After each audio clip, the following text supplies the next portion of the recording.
Hi there everyone, it's Alex. Welcome back to another Drummer Artificer Studios. As you can see by the background behind me, today is going to be slightly different. I am not in the studio.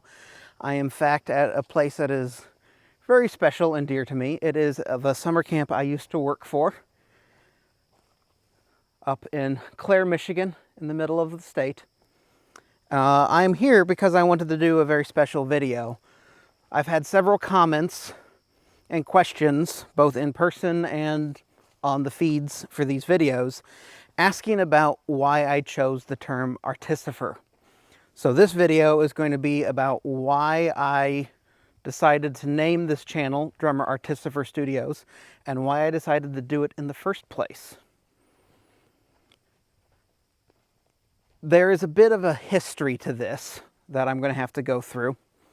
And specifically, the history involves this camp, which is why I've waited till I've been back here, because it was here about 4 years ago that I decided to start Drummer Artificer and got the idea of what I eventually wanted to become. But it all boils back down to my higher education learning. I have a Bachelor's of Fine Arts degree in metalworking that I earned at Northern Michigan University up in Marquette in the Upper Peninsula. I graduated from there in December of 2007. After that, I spent 8 months interning at a metal arts studio and gallery in Kalamazoo called the Smart Shop. After several failed attempts to get into grad school, because my eventual goal with going into art was I wanted to teach, I eventually got accepted to the master's program at Wayne State University in Detroit. And I graduated from there in 2014 with my master's of fine arts in metalworking. It was while I was at Wayne that I realized there was a division in the academic art world. It took that long for me to realize it because at Northern, I was pretty much taught that if you wanted to make art, you were an artist.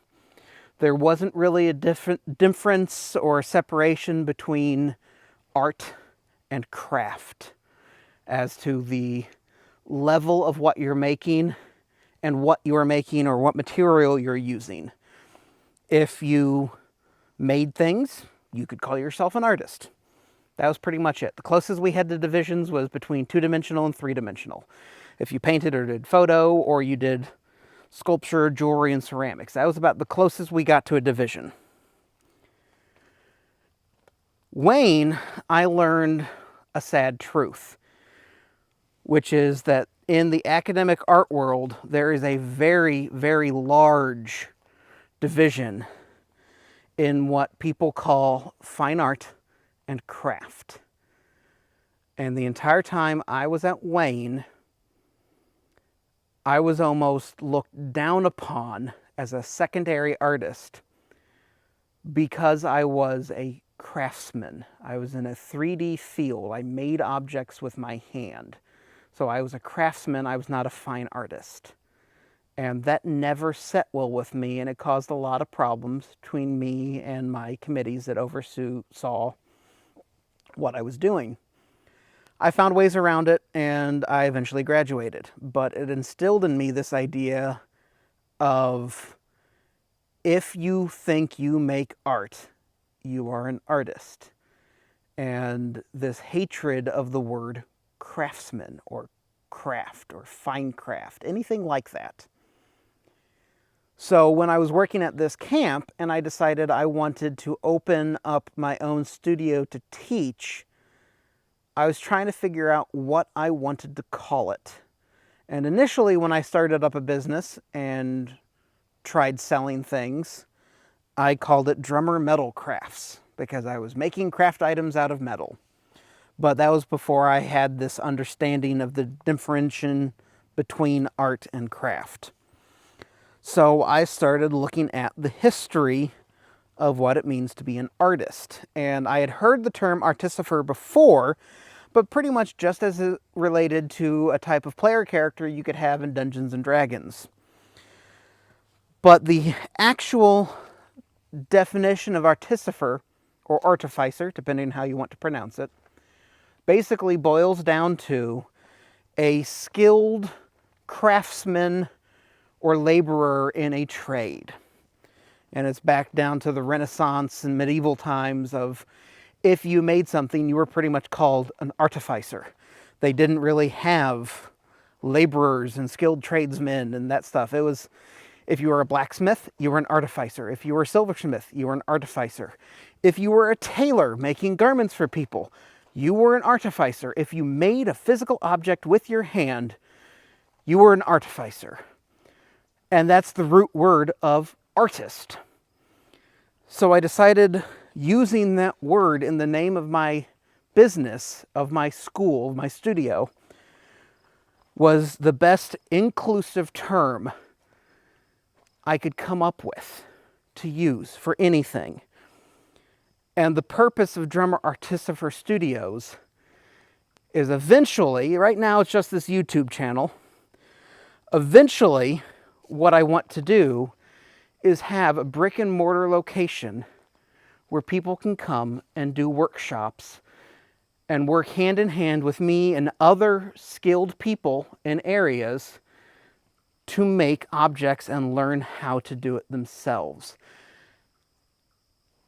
And I want it to be anything you could think of. It's almost like the idea of a makerspace. I don't want it to just be the metalworking or the prop making. I want it to be any skill they want to learn to do that is of somewhere of a art, I'm going to make thing field. They'd have the ability to come and do it. So I want to train artificers for the modern era. And I always knew I wanted to teach. I just didn't know at what level. Before, I figured I wanted to teach at the college level. But then my experience at Wayne trying to get to that point kind of set me off that a little bit. I'm actually teaching courses at Wayne now and then, but I don't necessarily know if I want to do it full time anymore. I like the idea of trying to set up a studio somewhere and just teach whoever wants to come and learn, whatever age group they're in, whatever skill level they're at. I want to help you guys learn to make what's in your head become a physical object. If that means teaching you traditional blacksmithing jewelry techniques, let's go for it. If that means me having to learn how to use a 3D printer and a modeling tool to make something with a 3D printer, I'm all for it. You never stop learning until the day you die. You will always be learning something, and there is always going to be somebody that you can learn something from. Every day, in areas that I think I already know stuff, I'm learning stuff from people. So that's what I wanted the Drummer Artificer Studios to become, was some place that you could come and learn just about any form of a physical trade skill for what most people would consider a craft or a hobby. I want you to be able to take it and, I'll say, go to the next level.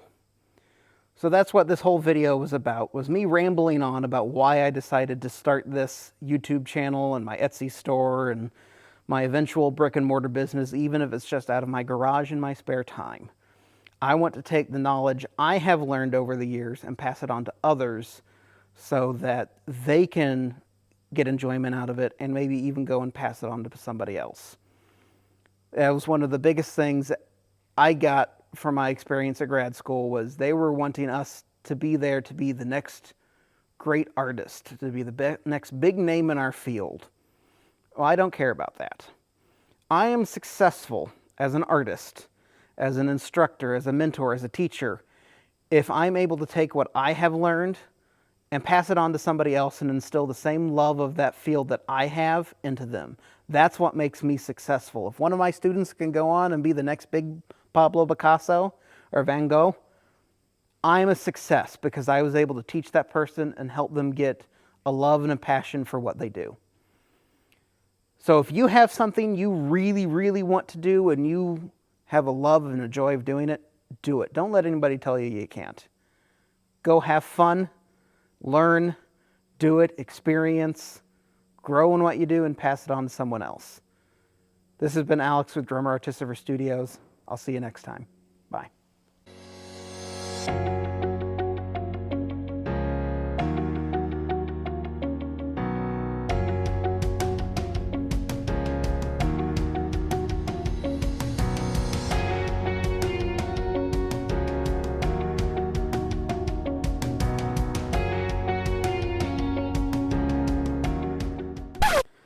So I want to train artificers